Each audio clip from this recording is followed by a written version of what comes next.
Кез келген әйел мақтау сөз, яғни комплимент естігенде бойына сенімділік ұялайды. Ал біздің қоғамда өзіне 100% сенімді қыз-келіншектердің жоқтың қасы. Өзіме көңілім толмайды осындай шағыммен жылына 20 мыңнан астам азамат пен азаматша психолог көмегіне жүгінеді. Бір қызығы, оның 2% өз комплексін жоя алады екен. Біздің бүгінгі тақырып менің комплексім. Өз кемшілігіңізді қалай жоясыз, оның зардабы қандай? Осы сұрақтарға жауап іздейміз. Қайырлы күн.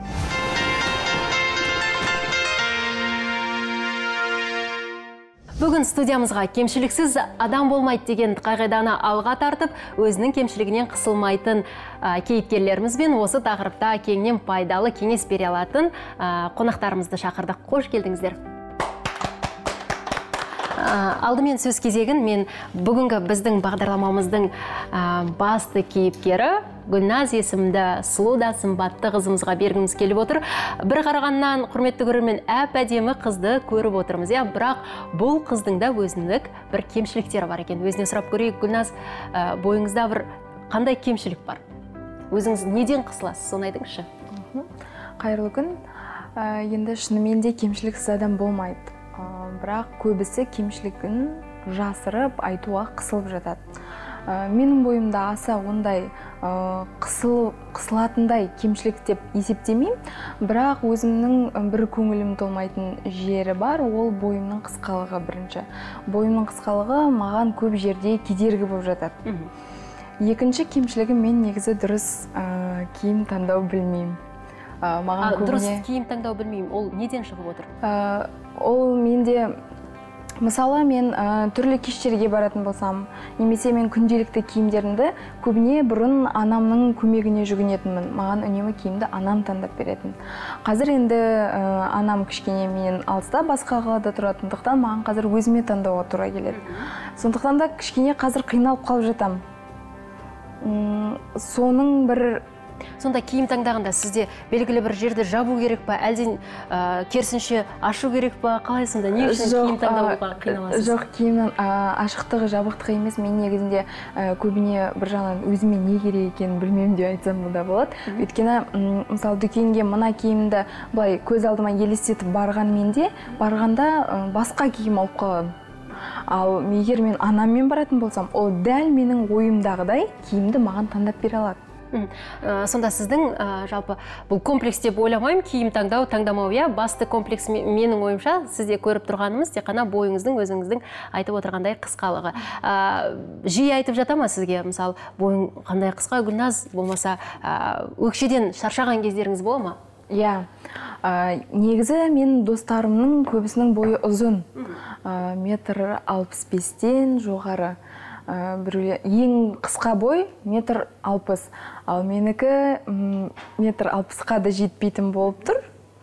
Сондықтан да олардың қасында мен тіпті каблук кисем де қысқа болып тұрам. Және де мен жұмысым көп жүрісті және әдемі киініп жүруді талап етеді. Сондықтан да мен көбіне каблук киіп жүремде, әрі жұмысым қиын, былай да шабыс болғандықтан аяғым талып ауырады, шынын айтсам. Бола ма солай? Бойым ұзын болса екен деп бір армандаған кездеріңіз болмаса, бір ренжіп қалып, анаңызға хабарласқан кездеріңіз бола ма солай?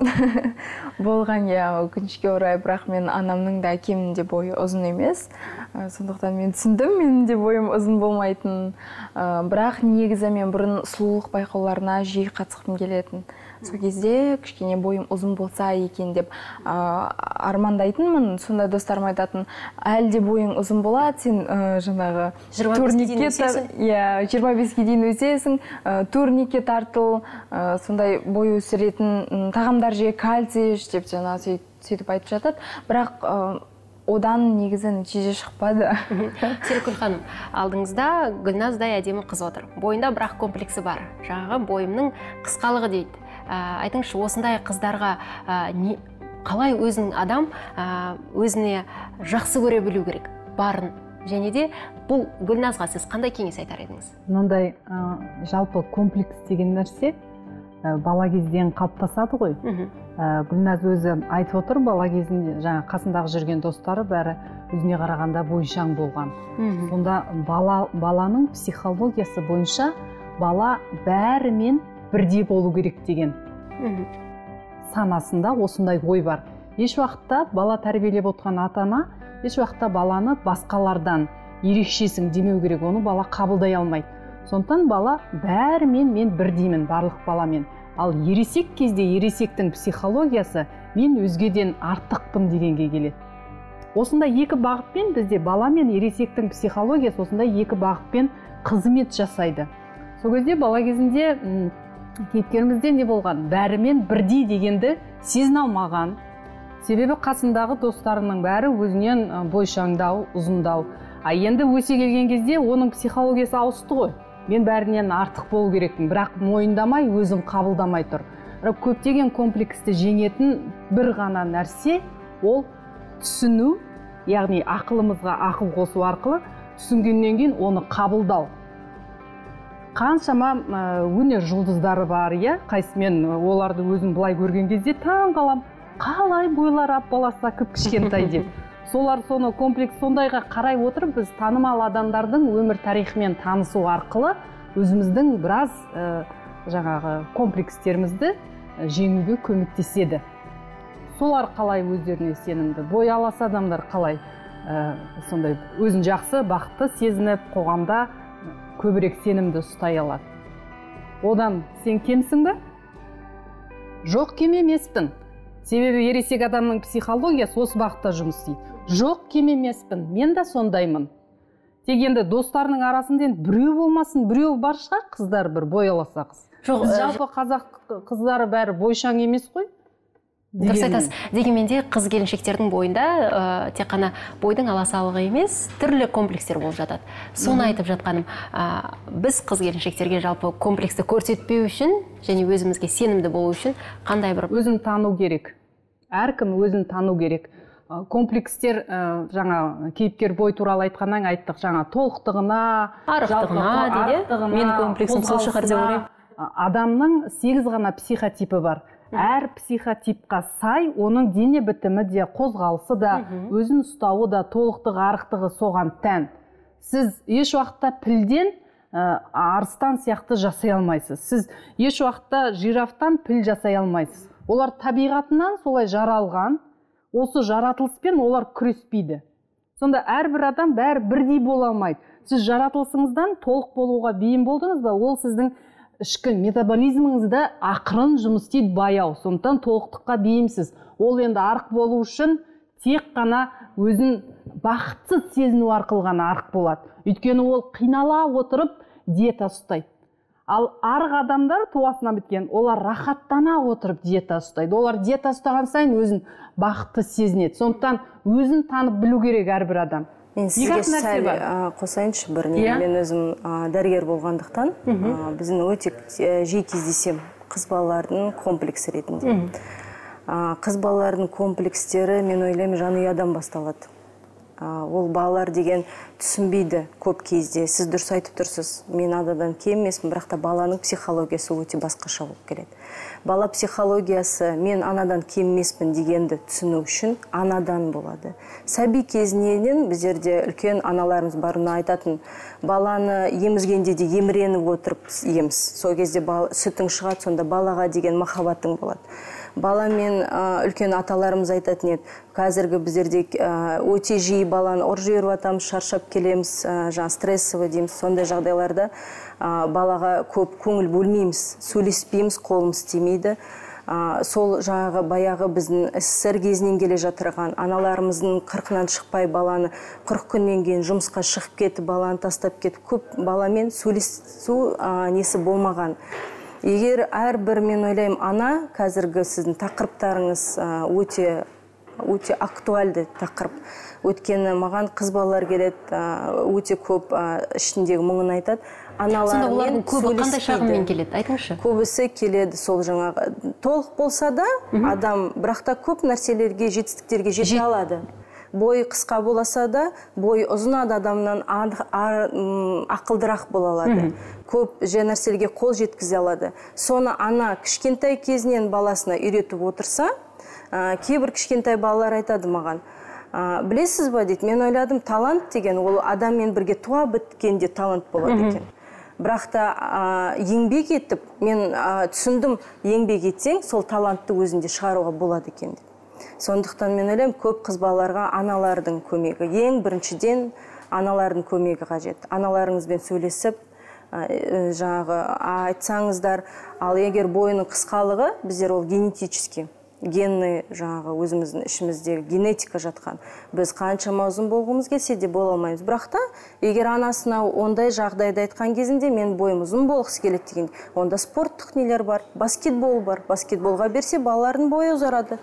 Сондықтан бұнда мен ойлаймын, ата-анасының тәрбиесі өте маңызды. Баланың осындай комплекстерінің туғызатында ата-ана, комплексті балада жоя алатында ата-ана. Барлығы үйден басталады дейсіз ғой. Біздер өте қателесеміз көпте. Обществода, басқа адамдарда, егер жанұяда бала бақытты болса, жанұяда ата-ана баламен сөйлесе алып, оның жаңағы бүкіл нелерін шығара алатын болса, комплексін дер кезінде жоя алатын болса, сонда бала ешқандай комплекссіз өтеді. Біздің студиямызда бір сері жігіт отыр. Бой десем, бойым бар, түр десем былай, түрім де келісті. Бұл бағдарламаға мені не үшін шақырды екен деп ойлап та отырған боларсыз. Сәлематсыз ба, қош келдіңіз. Жалпы кез келген адамда комплекс түрліше болады, айтыңызшы, жігіттердің комплексі қандай қазіргі? Ер адамдарда ондай комплекстер болады. Бөлетін ештемесі жоқ, ер адам, әйел адам деп. Соны Әлімбектен сұрап көрейікші. Әлімбек, айтыңызшы, жігіттерді не мазалайды? Жігіттердің барлығына жауап бере алмаймын. Енді өзім осы бағдарламаға комплекс деп хабарласқан кезде мен көп уақыттан бері, негізі артық салмақ дейді ғой, сонымен күресіп жүрмін, бірақ нәтижесі болып жатыр. Сол себепті де менде нәтижесіз. Комплекс болады менде енді. Қазір салмағыңыз қанша? Айта берейін ба? Айта беріңіз. 103 кило. 103 кило. Сізге негізі сырттан айта ма? Менің бойым... Көттің арықтау керек саған деген. Өте көп айтады. Менің бойым 178-да, есептеп келгенде бір шама артық салмақ бар. Көп көрмеген бұрынғы таныстарым көрген кезде жаңағында айтып жатады, толып кетіпсің дейді. Сол кезде мен кәдімгідей кішкене қиналып қаламын да. Сол жалпы менің комплексім артық салмақ. Артық салмақ, айтыңыз. Енді сіз әншісіз, теледидардан сіздерді көргенден кейін әншілер менің ойымша жинақы, өзін күту керек. Сіз осындай күтуде қандай жолдарды қолданасыз? Арықтауда. Енді мен экранға шықпасам, мен өстіпте өзімді жаңағындай комфортно дейді ғой, енді өзімді еркін қолайлы сезіне беретін. Біз енді арасында экранға шығамыз, бейне баяндар болады. Осындай бағдарламаларға шақырған кезде бізге енді сондай кезде мен өзімді жаңағындай ыңғайсыз сезінемін да. Сол. Ыңғайсыз сезінесіз, бірақ онымен жұмыс жасайсыз ба? Жұмыс жасауды білмейтін сияқтымын. Мен енді тамақ жемей кетуім мүмкін, бірақ келесі күні оның есесіне көп тамақ тұтынып қою мүмкін деген сияқты. Майя, сіз осы жерде қосылушы шығар. Бізде Майя, қош келдіңіз, дұрыс тамақтану маманы, айтыңызшы, сіздің алдыңызда кейіпкер Әлімбек тұр. 103 кило салмағы бар, өзі қысылады салмағына. Сіз Әлімбекке қандай кеңес береміз? Жалпы дұрыс тамақтану үшін біз не істеуіміз керек? Бүгін бағдарламаға шақырған алдында айтты, осы үлкен салмақтағы кісі келеді деп.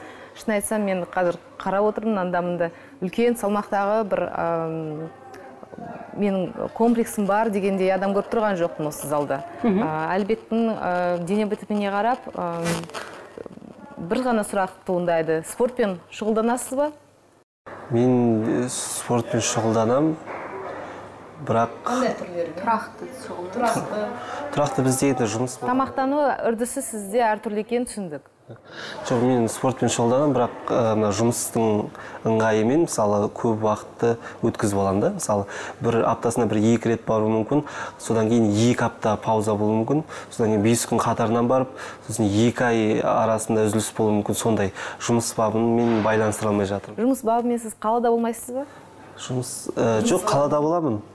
Бірақ мен өзім телеарнада жұмыс істеймін.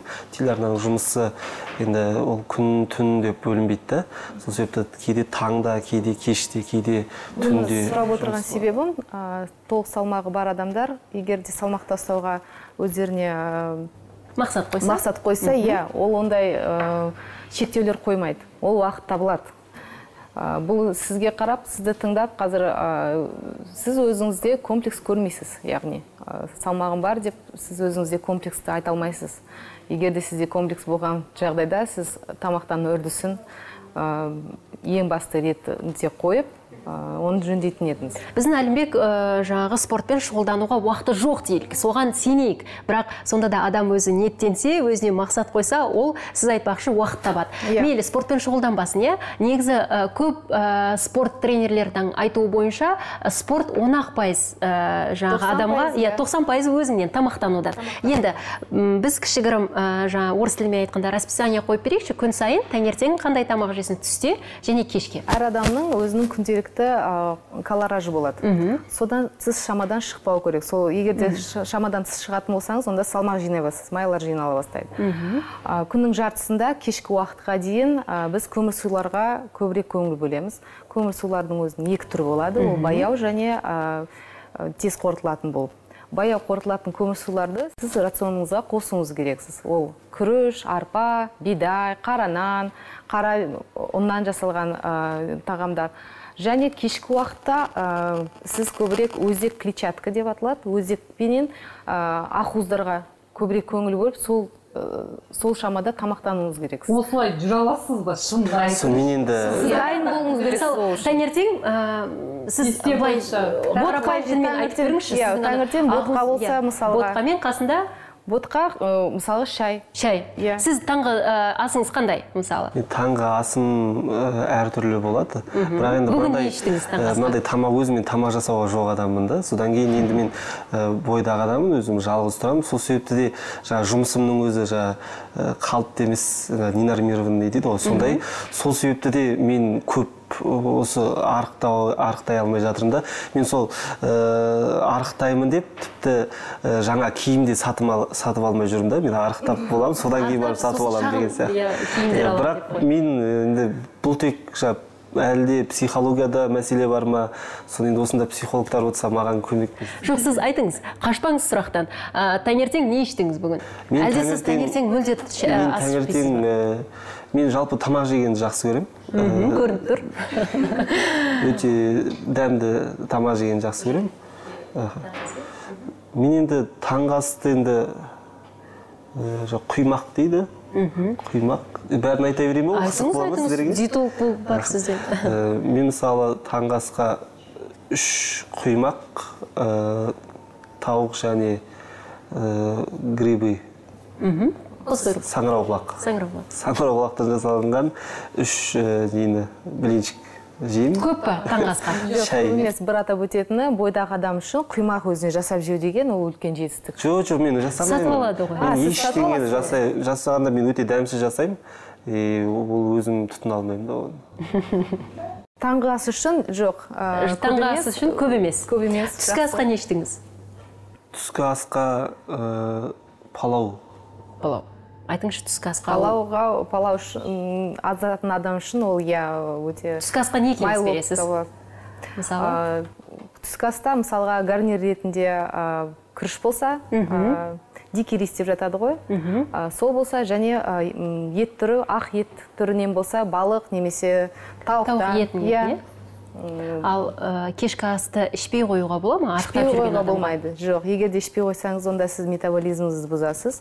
Ол дұрыс жұмыс істеуден арылады.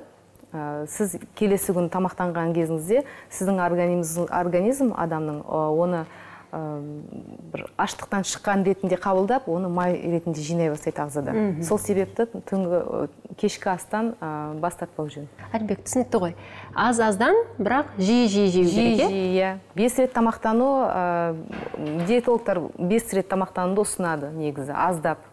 Және калораждан өзіңіздің шек шықпауыңыз керек.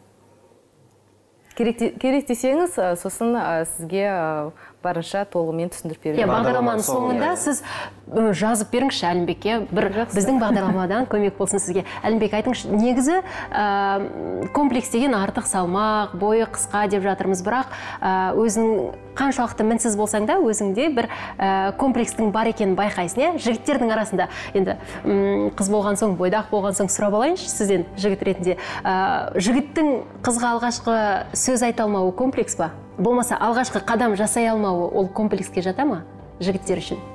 Енді оған ол сұраққа жауап беру қиын екен. Мен тек өзімнің ғана. Өзіңіз айтыңызшы, мысалы. Ол комплекс емес, ол дейтін адамның бойындағы бір сезімдер шығар деп. Ұяңдық болуы мүмкін, Енді ол ғашық болған адам, ол мен саған ғашықпын деп айта алмайды ғой.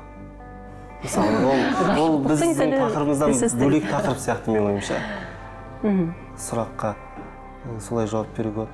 Сосын толықтыққа байланысты тағы да толықтырып айтатыным, мен өзім, жеке өзім, мен енді қандай бармын, солай өзімді қабылдай аламын да, ешқандай қиындық көрмеймін.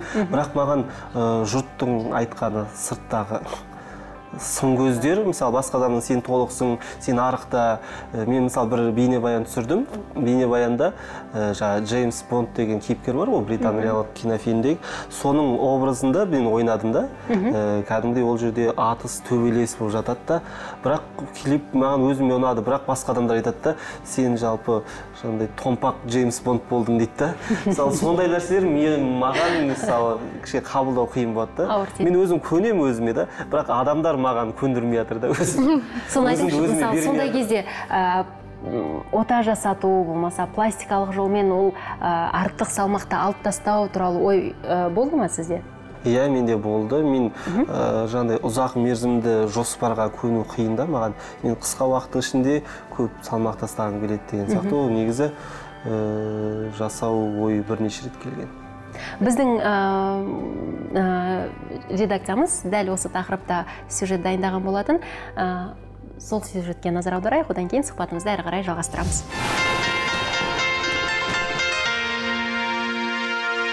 Пластикалық операцияның ғажабы мен азабы. Қазақстандықтар келісті келбет үшін дидарына пышақ тигізуге дайын ба?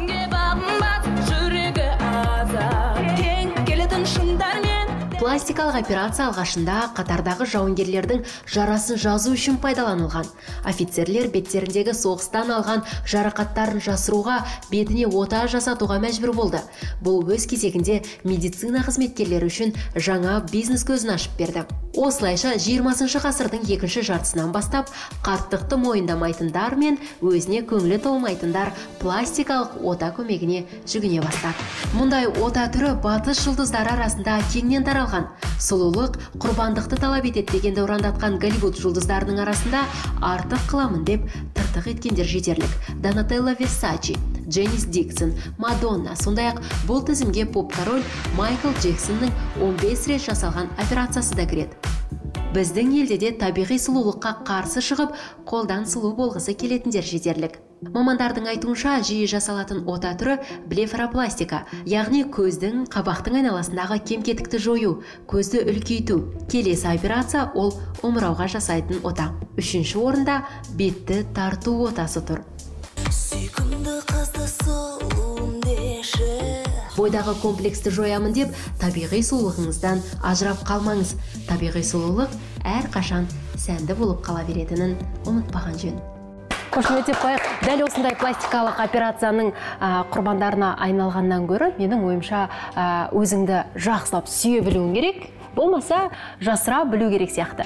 Апа, айтыңызшы, сіз бүгін біздің сарапшы рөлінде өзіңізсіз, сіздердің кездеріңізде осы комплекс деген болды ма, және ота жасату ол кезде қаншалықты қолданылды? Біздің вақтымызда ота жасату деген өте болмады. Ал комплекс болды ма? Комплекс болған ғой. Сіз өзіңіз жас кезіңізде қандай комплекс болды бойыңызда? Мен жас кезімде мен өзім толығырақ болғанмын. Аха. Мен қарнымда болды, өзім қыз болсам да баяғы не болған.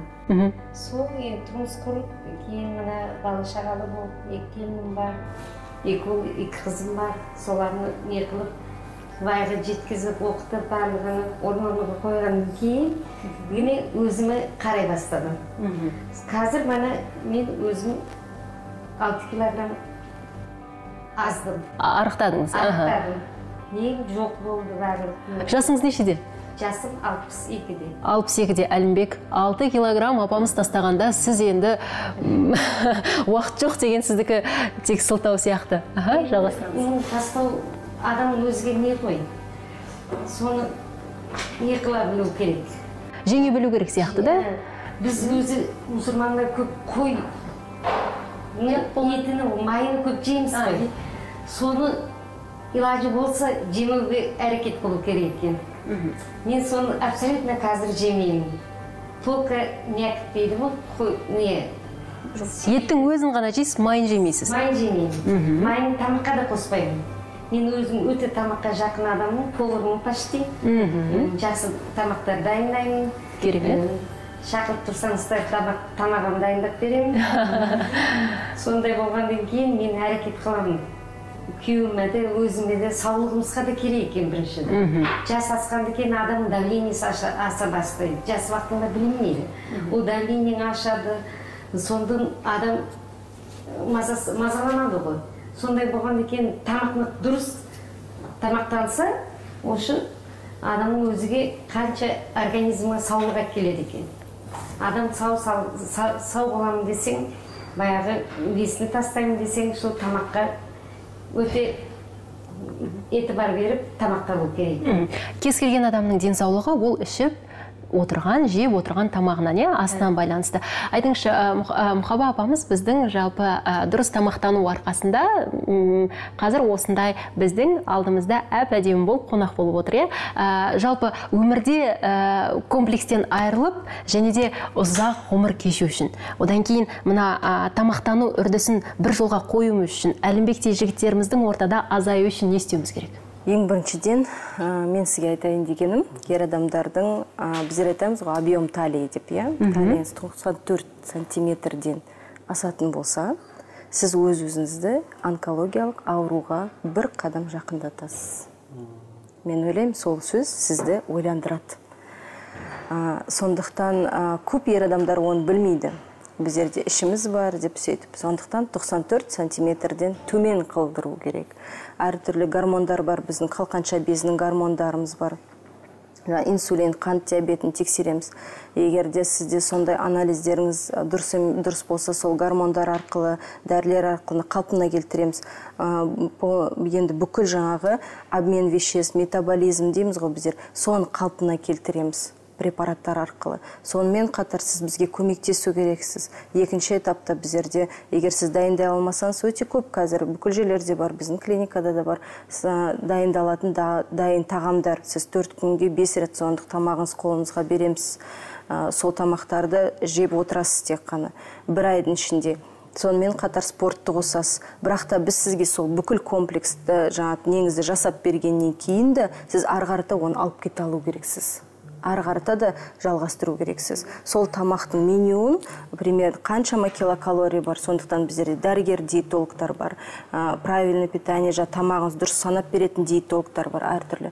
Солардың көмегімен сізге бүкіл рационыңыз санап бергеннен кейін, біз сізді бір қараға түсіргеннен кейін, сіз арғарыта өзіңіз алып кету керексіз. Сонда Сөз бересіз ба? Тамақ жегенде өзін бақытты сезінеді екен, Біздер өзіміз тамақтанған кезде ол деген біз үшін қуаныш өмірде. Ол деген шаттық, ол деген бақыт. Біз сол кезде енді бізге арықта, мынаны алып таста, мынаны алып таста дегенде бізде көңілсіздік пайда болады. Ол стресс болуы да мүмкін. Ол ашуланшақтыққа келуі де мүмкін. Сондықтан бірақ дегенмен халық алдына жүргендіктен, елмен жұмыс істейтіндіктен артық салмақты насихаттауға болмайды. Сондықтан белгілі бір уақытта өзімізге тежеу қыламыз да, дегенмен салмақ тастаймыз. Бірақ бәрі біраздан қайта қосып аламыз, қайта тастаймыз, қайта қосып аламыз. Осыны түсіну керек, осыны білу керек. Оны түсінгеннен кейін, айтыңызшы, көмектесетін нәрсе міне, сіздің бір әдемі салмақ тастаған кездегі әдемі бір суретіңіз бар ғой? Салмақ тастап, әдемі киіммен түскен, сымбатты, денеңіздің бәрі ықшамды, ерекше. Осы суретіңізді алып, телефоныңыздың ең бірінші бетіне қойып қоясыз. Әрбір уақытта соған қарап отырасыз. Осы сіздің санаңызда сіңіп қалу керек. Сол кезде сіз сәл толып бара жатқан кезде сізге психологиялық тұрғыда жаңағы сурет сізге тежеу бір болып тұрады. Бұл границаға келіп тоқтаймыз. Өйткені ана суретке қарап, тағы бір бақытты басыңыздан кешіргеніңіз есіңізге түседі да, содан кейін жаңағы тамақты ақырын тежейсіз бе, әйтеуір бір іс-әрекетпен осыдан алшақтамаймыз. Бұл психологияда мәңгі жас болу деген формула. Сол осы бейнені естен шығармау. Таңертең оянғанда бір көз алдыңнан картинка сияқты жүріп өтеді. Жаңағы әдемі сымбатты жігіт. Арғарайғы уақыттарда осы бізге көмектесетін нәрсе. Психологиялық оны келісуге келе алмаймын. Өйткені мен сізге айтайын, дәмді ер адам, дәмді тамақ тұрады. Жаңа айтып отыр ғой, білені тұрады. Дәмді иіс мұңқып тұрған. Ол суретке қарайды. Ол суретке қарайды, сосын соткын бүйтіп сала салады, и тамақты жей береді. Өйткені ол айтып тұр мен. Жоқ, психология сіз ойлағаннан гөрі мықты жұмыс істейді. Егер де сананың астына ол түсетін болса, бейсана деген бар. Біз көре беру арқылы бейсана бізді басқаратын. Сондықтан бұл да келеді. Айтайын дегенім, әрбір адам өзі сана сезімі білу керек. Ар жағында мен толық болсам, қандай неге алып көйім. Сосын мен айтайын деген осы өлең айтатын кісілер, эстрада жұлдыздары көбісінің өте осындай тамаққа толықсып нететін қандай несі, олар ұйықтамайды. Күндіз түні олардың режимдары бұзылған. Оларда қанағат жоқ, өйткені олар шаршайды. Шаршап келе олар деген тек қана тамақ жеп алқылы, мен ойлаймын, күндіз түсіреді, түнде түсіреді. Сол кездерде осы дәрігерлердің көбісі де болып жатады, толық дәрігерлер. Неге? Өйткені дежурство, түнгі дежурствода олар жүреді түнімен. Толықтықтың бір себебі дұрыс ұйықтау. Қазіргі бүткіл психологтардың да, диетологтардың да, дәрігерлердің да бүткіл нелерден айтып келе жатырған бір себебі адамдардың өзінің 6 сағат, 8 сағат ұйқысының бұзылуы. Ол да психикалық кемшіліктерге алып келеді. Содан бұлар... Кез келген адам қанша сағат ұйықтау керек? Норма бойынша? Норма бойынша 8 сағат. 8 сағат ұйықтау керек? 8 сағат ұйықтау керек. Бірақ та біздер ойлаймын, көбісі ұйықтамайды 8 сағатын. Мен уақытымда әртүрлі, мысалы мен түнгі 2-ге дейін негізгі жүретін уақытым, сол 2-ден 2:30-да уже маған ұйқы келеді, сол кезде ұйықтай бастаймын. Таңертең қайтып нешеде тұрасыз? Нешеде тұрасыз? 10-да, 10:30-да, кейде тіпті одан да ерте тұрып кетемін. 5 сағатта, 5 сағат, ол аз болып тұр. Енді құрметті көрермендер, сіздерге де мотивация болсын. Жаңа сөз арасында естіп қалдық, сіздің салмағыңыз алғашында 82 килограмм болған, 80.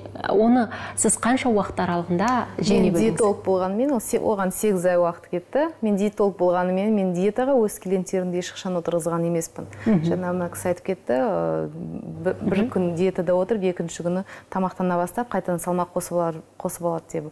Қазір орысша айтқанда здоровый образ жизни дейді ғой. Дұрыс тамақтану үрдісін қалпына келтіру арқылы күнделікті өз салмағын ұстап тұруға болады. Мен қазіргі осы тұлғамды уже 3 жыл шамасында 30 килограмм, Иә, 50 килограммды өзім ұстап келемін. Сіз қазір 50 килограмм, 30 килограмм тастадыңыз. 8 айда. 8 айда. Құрметті көрермен, көрдіңіз ғой.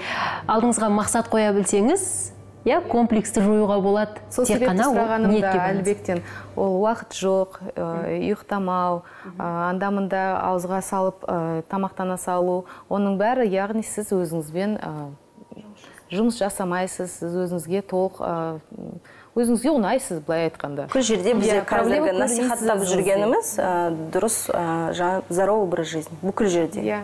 Здоровый образ жизни, спорт, ұйқы. Ұқтаса, жоқ, ол болмайды. 3 сағат бұрын тамақтану керек. Және Әлібек айтты, біз қазір тезірек салмақты ұстауға талпынамыз деп. Ондай программа Дина Нұрланқызы айтып кетті, бізде детокс программа бар Гран-приде.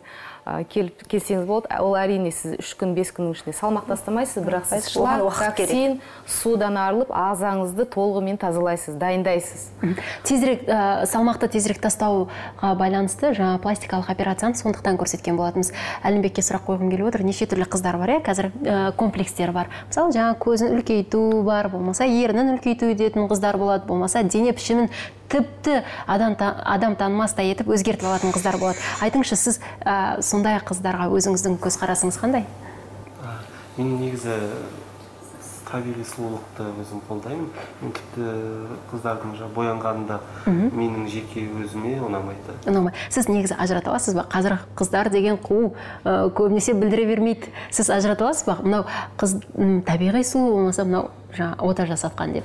Мен көбіне жүрген жерімде, жұмысында да көптеген арулармен, түйелі жұлдыздармен де бірге жұмыс істеймін. Сол себепті маған кімнің қандай екені және кімде қандай қосымша сұлулыққа қатысты ота әлде басқа нәрсе жасағанын мен бірден аңдаймын, мен біле аламын.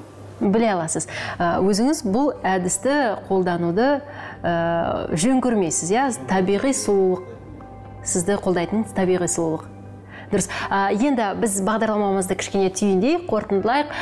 Менің комплексім бар дейтін кез келген адамға бір кеңестен айтып өтейік. Мысалы, Әлімбек, сіз не деп айтатын едіңіз? Өзіңіз, мысалы, қазір өзіңіздің кішкене салмағыңыз бар екеніне кішкене қысыласыз, иә? Осыған кемшілік деп түсінесіз өзіңізді. Сізді көріп отырған қаншама көрермен бар. Соған бір мотивация болсын, не айтасыз? Мен сияқты болмаңдар деп айтуым керек шығар. Әлімбек сияқты болмаймыз. Қандай боламыз? Мына кісілер айтып жатыр ғой, негізі өзіме өзім ұнаймын негізі. Жақсы көресіз. Бірақ маған сырт көз маған ол мүмкіндік бермей жатыр да. Өзіңіздің емес, сырт көздің ойы ұнамайды сонда. Сырт көздің ойы ұнамайды. Сырт көз мен енді өзімді айна қарағанда сымбатты жігіт, недеген сымбатты жігіт деп ойлайсыз ғой. Сондай сөздерді айта аламын да, бірақ жұрттар ондай айта алмайды. Сонымен келісе алмай жатырмын соған. Қоғаммен жалпы Әлімбектің ойы бір арнаға тоғыспай тұр ғой сонда. Енді кімдемін? Қоғамда ма, әлде сізде ме? Сол енді сұрақ болып тұр. Сіз не айтасыз? Мен айтатыным барша әйел адамдарға, барша әкелерге, ер адамдарға, әкелерге де балаларды кішкентай кезіңізден жақсы көріңіздер, аяларыңыздар. Оларды жан ұядан шығарған бетте осындай комплекстер болмас үшін. Гүлназ, сіз не дейсіз? Бойы, жалпы енді қазақтың қыздарының барлығының бойы бірдей ұзын емес, иә? Өз кемшілігін, жаңа комплексін қабылдап, қазір Гүлназдай әдемі қыз болып жүрген қаншама қыздар бар. Сол қыздарға не айтар едіңіз? Ол қыздарға да өзіме де айтатыным, жаңа психолог мамандар айтып кетті, комплексті шынымен де тек қабылдау керек. Негізінде шындығына келгенде дұрыс, біздің қазір жүріп жатқан жолымыз, жетіп жатқан жетістігіміз өзімізге жеткілікті, оған бойымыз кедергі болып жатқан жоқ. Осы жерде айтып кету керек шығар. Көп жетістікке жеткен көп азаматтардың бойы қысқа болған. Сондықтан бұл сіздің бір өзіңізге тән ерекшелігіңіз деп білсек те болады. Серікгүл ханым, не айтамыз?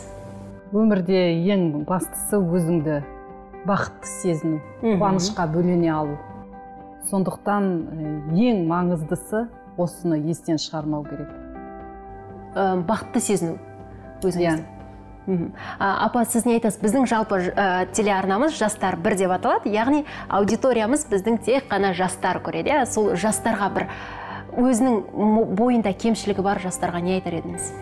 Мен жастарға айтатыным, кемшіліксіз енді адам өзі Алла Құда туылғанда береді ғой. Жас кезінде қандай боласың, мына не. Жастарға айтатығаным, например, Гүлназат. Еш кемшілігі жоқ деп ойлаймын. Өзі бойын пәстеп отыр ғой, нормальный. Өзіне жарасады ғой. Өзге жарасты. Ешқашан өкінуі керек. Адам қандай дүнияда жаралса, 12 мүшесі сау болғанына қуану керек. Сау болу керек, біріншіден. Енді екіншіден, семіз адамдар арықтау қиын емес. Мұна өздерінің қолында әрекет жасап, диет қылса, өзіге қараса, өзіңізге қарайсыз. Арғы адамдар өзіге қараса, нормальный болып алады. Жастарға тілеген тілегім, барлығы өзін жақсы көріп, өзі баяғы қару керек та. Несін ұстап, соған сіз түйіндесеңіз. Тұлғадағы комплексті жеңу үшін күнделікті әрекет ету керек, ерінбеу керек. Бір қадам алға күнделікті пункт жазып, соған жүгіну керек. Сол себепті біздің кейіпкерлер бізге беретін менің кеңесім спортқа әуес болу, және Гүлназға сіздің бойыңызда ешқандай мін жоқ деп есептеймін. Сол кемшілік жоқ, өз-өзіңізге сенімді болыңыз деп айтқым келеді. Осымен бағдарламамызды қорытындылайық. Кеңес беру әрине оңай, оны қолдану, қолданбау бір өзіңіздің қолыңызда. Мақсат қоя біліңіз, соған жете біліңіз. Өзіңізді қалай бар, солай жақсы көре біліңіз. Сау болыңыздар.